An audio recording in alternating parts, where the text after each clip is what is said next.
இங்கே இருக்கிற மக்களுக்கு நைட்டு 12 மணிக்கு மேலே பாத்ரூம் போக வசதி இல்லை. அது அவங்களுக்கு தெரியாது, எங்களுக்கு தெரியும்.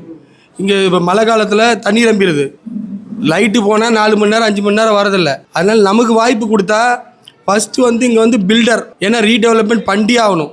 ஏன்னா எல்லாருமே ஏழை தான், யாரும் இங்கே கோடீஸ்வரம் இல்லை. 50-60 வருஷமாக எல்லாம் மண்ணை கொட்டி வீடு கட்டி தான் இருக்கிறாங்கன்னு வச்சு யாரும் வளர்ச்சி ஆகலை, முன்னேற்றமே இல்லை. இதனால் எங்களுக்கு இப்போ அதுக்கு முன்னே எம்எல்ஏ இருந்தா அப்படி ஜெகநாத் செட்டி 2014 வரைக்கும் எந்த சொசைட்டி வேலை ஆச்சோ அதோட சரி. இப்போ நாங்கள் 15 வருஷம் பின்தங்கி இருக்கோம். எந்த பில்டரையும் உள்ளே யாரும் விட மாட்டேங்கிறாங்க. பில்டரை விட மாட்டேங்கிறான்னா அவனை வளர விட்டா தான் வேலை செய்வான். வரதுக்கு முன்னே பணத்தை கேட்கறதால அவன் ஏரியா விட்டு ஓடிடுறான். இதனால வார்டுக்கு எந்த வளர்ச்சியும் இல்லை. இந்த தடவை எங்களுக்கு இருக்கிற இந்த வார்டில் அதிக மக்கள் தமிழ் மக்கள் இருக்காங்க.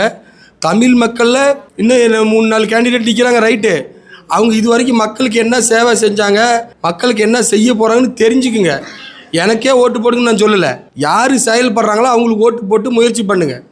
அதில் எனக்கு தெரியும், நானே இப்போ 20 வருஷம் காரியகர்த்தா இந்த வார்டில். யூத் காங்கிரஸில் இருந்தேன், பேசிக்கில் இருந்தேன், சவுத் சைடில் இருந்தேன், எம்ஐஎம்மில் இருந்தேன். நான் நிறையா கட்சிக்கு போனேன். கட்சிக்கு போய் ஒன்றும் பணம் சம்பாதிக்க போகல, ஒரு முயற்சி. இன்றைக்கி எம்எல்ஏ கூட போட்டிட்டேன், எனக்கு ஓட்டு எங்கள் மக்கள் போடுவாங்கன்னு முயற்சியில் நின்னேன். ஆனால் மக்கள் அந்த நேரத்தில் வேறு யோசனை, எவன் ஜெயிப்பானோ அவனுக்காக தான், யார் ஜெயிக்கிறாங்களோ அவங்க பக்கம் சாயிறாங்க. அது ரைட்டு, அது அரசியலில் எல்லா இடத்துலையும் அப்படி தான் நடக்கும்.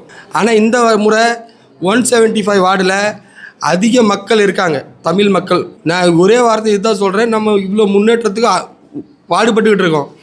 நம்ம சுயநலத்துக்காக பாடல, பொதுநலம். ஒருத்தருக்கு இல்லைன்னா உதவி பண்ண நம்மளால் முடியல. ஏன்னா பதவியில் இல்லை.